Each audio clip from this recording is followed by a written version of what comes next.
Assalamualaikum, gengs. Siapa di sini yang suka Conan? Nama Conan Edogawa tuh bukan hasil ngasal dari undian arisan RT. Ini nama keramat dari dua detektif legendaris. Tapi, prosesnya itu loh, nyeleneh abis. Sumpah. Pantengin terus. Di akhir, gue spill satu fakta Conan yang bikin lo auto teriak. Demi apa ini bocah? Sekaligus ngejawab, kenapa dia betah banget jadi anak SD. Buka matamu siap terbang jauh ke dunia kartun yang belum kau tahu.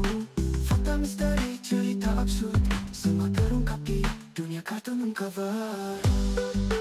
Jadi, Shinichi Kudo, detektif sama sok kegantengan yang kasusnya paling mentok nyari kucing hilang, kena batunya, dikasih obat sama organisasi hitam yang namanya kayak perkumpulan bartender gagal, langsung mengkeret, panik, jelas. Ditanya Ron, nama lu siapa Sil? Otaknya langsung scan rak buku. Conan, dari Arthur Conan Doyle. Fanboy akut Sherlock emang beda. Nama idola dijadiin identitas palsu. Besok-besok kalau ngefans sama Iron Man, namanya jadi Tony Edogawa kali ya. Terus, Edogawa, dari Edogawa Ranpo, master detektif Jepang yang namanya sendiri ngejiplak Edgar Allan Poe. Ini namanya tribute beranak pinak. Yang bikin gue gemes, kenapa harus ganti nama sebagus itu? Kenapa nggak ngaku aja? Namanya Udin Petot atau Joko Sembako, kan lebih membumi dan gak dicurigai. Atau kenapa nggak sekalian oplas jadi karakter Sanrio biar lebih total nyamarnya? Lanjut ke penjahatnya. Organisasi hitam, namanya doang serem, isinya kayak kumpulan orang yang salah gaul. Kode namanya minuman keras semua jin, vodka, vermouth, tequila, corn, rum. Ini mereka rapat sambil edge mixologist atau gimana? Katanya organisasi kelas kakap, sindikat internasional. Tapi kok ya bisa-bisanya kecelongan sama bocah SD yang tiap hari nongkrong di TKP kayak anak ilang nunggu dijemput? Mereka nggak punya CCTV apa gimana? Atau emang sengaja ngebiarin Conan biar ada tontonan gratis? Lihat tuh, si bocil lagi mecahin kasus kita. Lucu ya? Gitu kali ya di grup WA mereka?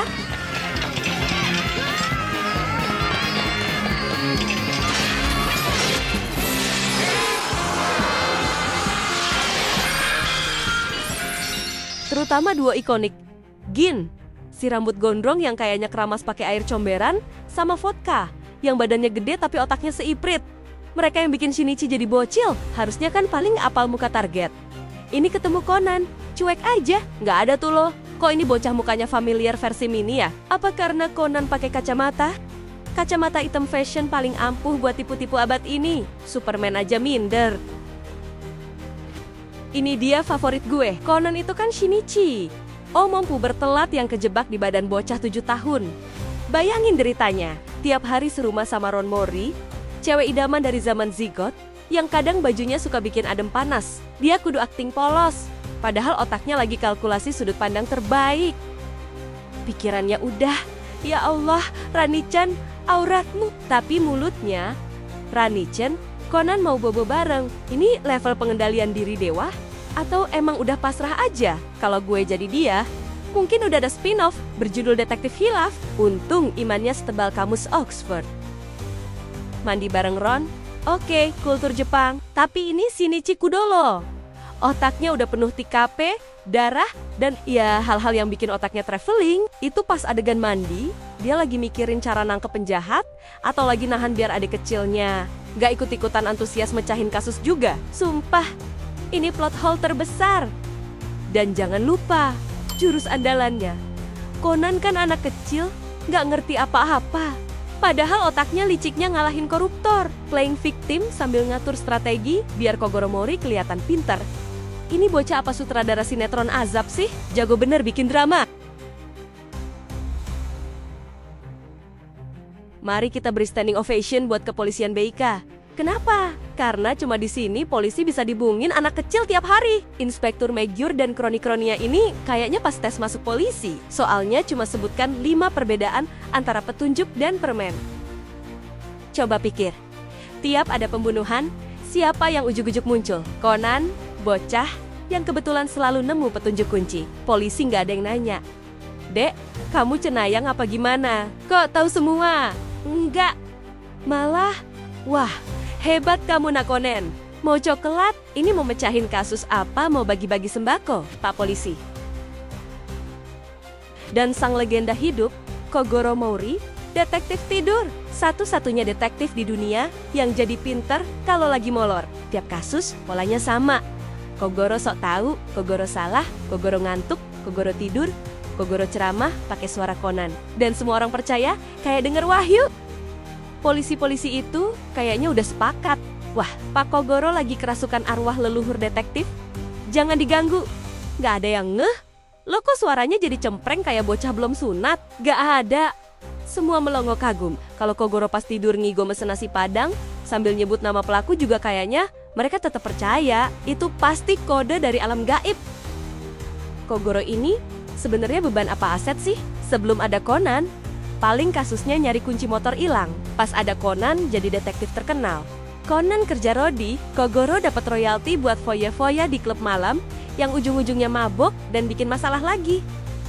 Setiap pahlawan butuh kinya sendiri. Conan punya Profesor Agatha, ilmuwan nyentrik yang semua penemuannya kayaknya cuma buat ngerepotin atau ngebantuin Conan. Riset buat kemanusiaan, antara dulu, keponakan gue yang satu ini lebih prioritas, biar dia bisa main detektif-detektifan terus. Jam tangan bius, favorit sepanjang masa buat nidurin Kogoro. Pertanyaannya, itu jarum dapat dari mana?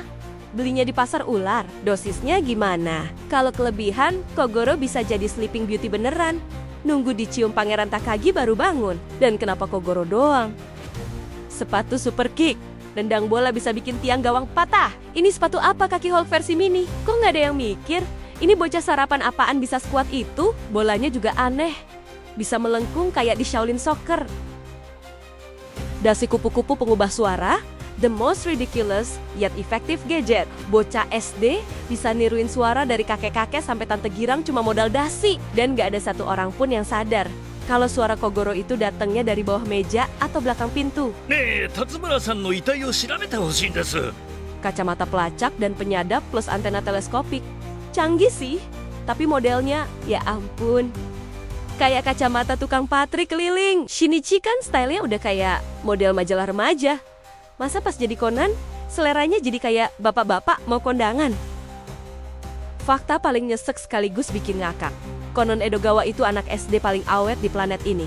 Mulai tayang tahun 96, sekarang udah berapa kali ganti presiden coba. Dia udah ngeliat tren Friendster sampai TikTok, tapi dia tetap aja kelas 1 SD. Shinichi Kudo itu, kalau dihitung-hitung, umurnya sekarang udah mendekati 40 tahun. Mungkin dia udah nemuin passion sejatinya. Jadi anak SD profesional, gaji nggak ada, tapi sensasi mecahin kasusnya itu loh, nagih. Buat kalian yang ngerasa hidupnya gitu-gitu aja, inget Conan, dia udah puluhan tahun kejebak jadi bocah. Jadi, syukuri hidupmu. Sebelum kamu dikecilin, terus disuruh mecahin kasus pembunuhan tiap hari. Sehebat apapun dia, tetap aja ada celahnya. Kayak kita yang lemah, sama godaan promo buy 1 get 1, padahal barangnya nggak butuh-butuh amat. Gimana? Udah mulai pusing 7 keliling? Eits, jangan seneng dulu. Ini baru secuil dari semua kegilaan di dunia detektif Conan. Masih banyak yang belum kita kuliti habis. Mau gue lanjutin julitin part 2? Spam komen gaskeun julitnya sebanyak-banyaknya. Like juga woi. Buka matamu, siap terbang jauh ke dunia kartun yang belum kau tahu. Fakta misteri, cerita absurd, semua terungkap di dunia kartun cover.